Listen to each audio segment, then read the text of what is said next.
Hello friend, live chemistry centre में फिर से एक बार आपका स्वागत है। आज हम एनसीईआरटी 12th क्लास केमिस्ट्री का फर्स्ट चैप्टर सॉलिड स्टेट का चौथा और पांचवा टॉपिक क्लियर करने वाले हैं। और इससे पहले हमने इसका फर्स्ट, सेकंड और थर्ड टॉपिक क्लियर किया है। तो चलिए आपको हम नोट से बहुत ही अच्छी तरीके से समझाते हैं। हाँ तो फ्रेंड, चौथा टॉपिक नोट्स में देखिए, क्रिस्टल जालक, क्रिस्टल लैटिक। क्रिस्टलीय ठोसों में अवयवी कणों, परमाणु, अणु अथवा आयन, ठीक है, की एक निश्चित ज्यामिति में त्रिविम व्यवस्था होती है। ठीक है, क्रिस्टलीय ठोसों में अवयवी कणों, परमाणु, अणु अथवा आयन की एक निश्चित ज्यामिति में, एक निश्चित यानी कि कांस्टेंट ज्योमेट्री में त्रिविम व्यवस्था होती है। इस त्रिविम व्यवस्था को ही क्रिस्टल जालक कहते हैं। ठीक है, क्रिस्टलीय ठोसों में अवयवी कणों, परमाणु, अणु अथवा आयन की एक निश्चित ज्यामिति, क्या एक निश्चित ज्यामिति में त्रिविम व्यवस्था होती है। इस त्रिविम व्यवस्था को ही क्रिस्टल जालक कहते हैं। अथवा फ्रेंड, आप इस तरह से भी समझ सकते हैं। ठीक है, एक्स, वाई तथा जेड तीनों अक्षों पर अवयवी कणों जैसे परमाणु, अणु को व्यवस्थित करने से बनी जटिल संरचना, ठीक, क्रिस्टल जालक कहलाती है। एक्स, वाई तथा जेड तीनों अक्षों पर अवयवी कणों को व्यवस्थित करने से बनी जटिल संरचना क्रिस्टल जालक कहलाती है। क्रिस्टल जालक में अवयवी कणों को बिंदु द्वारा प्रदर्शित किया जाता है, जिसे जालक बिंदु कहते हैं। तो चलिए चित्र में देखते हैं। हाँ तो चित्र में देखिए, यह एक त्रिविम बिंदु व्यवस्था क्रिस्टल जालक है और ये इसकी तीन अक्ष है, एक्स, वाई, जेड, तथा तीनों अक्षों पर अवयवी कण। तीनों अक्षों पर जो अवयवी कण दिख रहा है आपको, ये जो बिंदु दिख रहा है आपको, ये अवयवी कण है और अवयवी कणों को व्यवस्थित करने से बनी जटिल संरचना क्रिस्टल जालक कहलाती है। ठीक है, दूसरा है एकक कोष्टिका या मात्रक कोष्टिका, यूनिट सेल। एकक कोष्टिका क्या है? क्रिस्टल जालक का बहुत छोटे से छोटा भाग है। ठीक है, क्रिस्टल जालक का बहुत छोटे से छोटा भाग है, जिसे तीनों विमाओं में बार बार दोहराने पर संपूर्ण जालक का निर्माण होता है। ठीक है, ये एकक कोष्टिका का चित्र है और ए बी सी ये क्या है? इसकी विमा है। ठीक है, ए बी सी इसकी विमा है और तीनों विमाओं पर क्या होता है? एकक कोष्टिका में क्रिस्टल जालक का बहुत छोटे से छोटा भाग है, जिसे तीनों विमाओं पर बार बार दोहराने पर संपूर्ण जालक का निर्माण होता है। ठीक है, तो ये तीन विमा है, ए बी सी, और ये इसकी अल्फा, बीटा एंड गामा ये कोण है। ठीक है, एकक कोष्टिका मुख्यतः दो प्रकार की होती है। ठीक है, एकक कोष्टिका मुख्यतः दो प्रकार की होती है। पहला है सरल घनीय एकक कोष्टिका।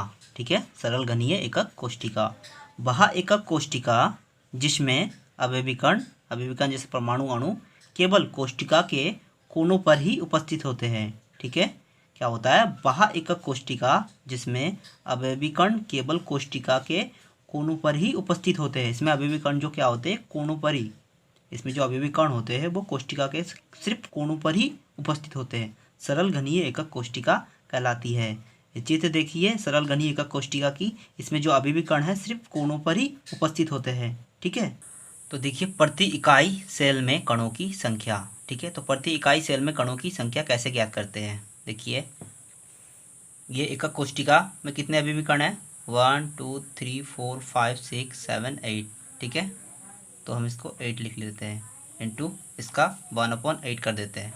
ठीक है, तो 8 से 8 क्या हो जाएगा? कट जाएगा, इक्वल टू 1 हो जाएगा। तो प्रति इकाई सेल में कणों की संख्या 1 होती है। ठीक है, तो दूसरा है केंद्रित एकक कोष्टिका।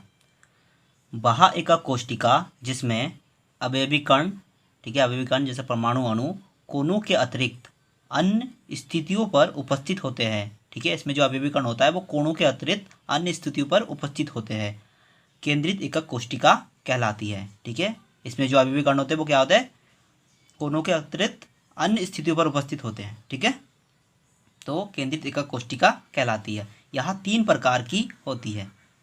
पहला है ये अंत केंद्रित एकक कोष्टिका। इसमें क्या है?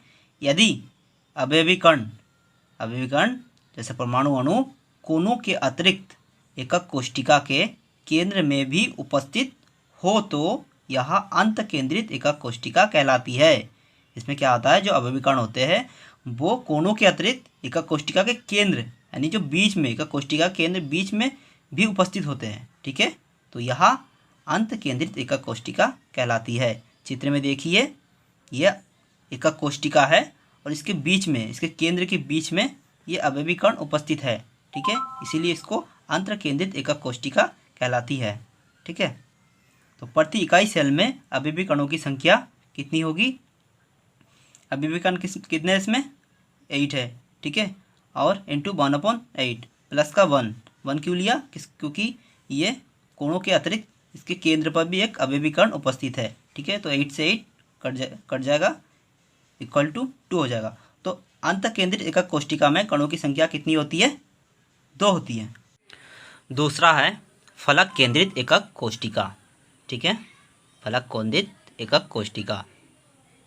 यदि अवयवी कण या कॉन्स्टिट्यूट पार्टिकल कोनों के अतिरिक्त एकक कोशिका के प्रत्येक फलकों के केंद्र पर भी उपस्थित हो तो यह फलक केंद्रित एकक कोशिका कहलाती है। फलक यानी फेस, सामने। ठीक है, यदि अवयवी कण कोनों के अतिरिक्त एकक कोशिका के प्रत्येक फलकों के केंद्र पर भी उपस्थित होते हैं। इसमें क्या होता है? अवयवी कण प्रत्येक फलकों के केंद्र पर भी उपस्थित होते हैं। ठीक है, हो तो यह फलक केंद्रित एकक कोशिका कहलाती है।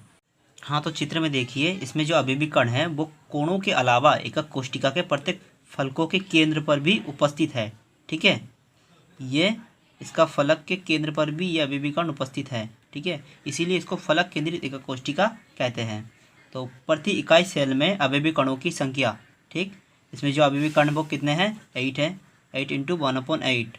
ठीक, और जो फलकों के केंद्र पर भी उपस्थित है वो कितने हैं? 1 2 3 4 5 6, यानी कि 6। तो 6 का 6 इंटू 1/2 ले लेते हैं, आधा ले लेते हैं, इक्वल टू यहाँ पे 8 से 8 क्या हो जाएगा? कट जाएगा। ठीक है, प्लस 6, 2 1 जा 2, 2 3 जा 6। ठीक है, इक्वल टू 1 प्लस 3 हो जाएगा, इक्वल टू 4 आ जाएगा। तो फलक केंद्रित एकक कोशिका में प्रति इकाई सेल में अवयवी कणों की संख्या कितनी हो जाएगी? 4 हो जाएगी। ठीक है, हाँ, तो आगे देखिए, नंबर सी है अंत्य केंद्रित एकक कोशिका। इसमें अवयवी कण कोनों के अतिरिक्त किन्हीं 2 विपरीत फलकों के केंद्र पर भी स्थित रहते हैं। ठीक है, इसमें जो अवयवी कण क्या होते हैं वो कोनों के अतिरिक्त किन्हीं 2 विपरीत फलकों के केंद्र पर भी स्थित रहते हैं। ठीक है, इसमें जो अवयवी कण है वो केंद्र यानी कोनों के अतिरिक्त किन्हीं 2 विपरीत फलकों के केंद्र पर भी स्थित है। ठीक है, ये विपरीत फलकों के केंद्र पर भी स्थित है। ठीक है, तो प्रति इकाई सेल में अवयवी कणों की संख्या कितनी हो जाएगी? इसमें जो अवयवी कण है वो कितने हैं? 8 है। ठीक, इंटू 1/8 लेते हैं, प्लस 2 क्यों लिया? क्योंकि विपरीत फलकों के केंद्र पर भी 2 स्थित है। ठीक है, 2 स्थित है इसमें, 1 2।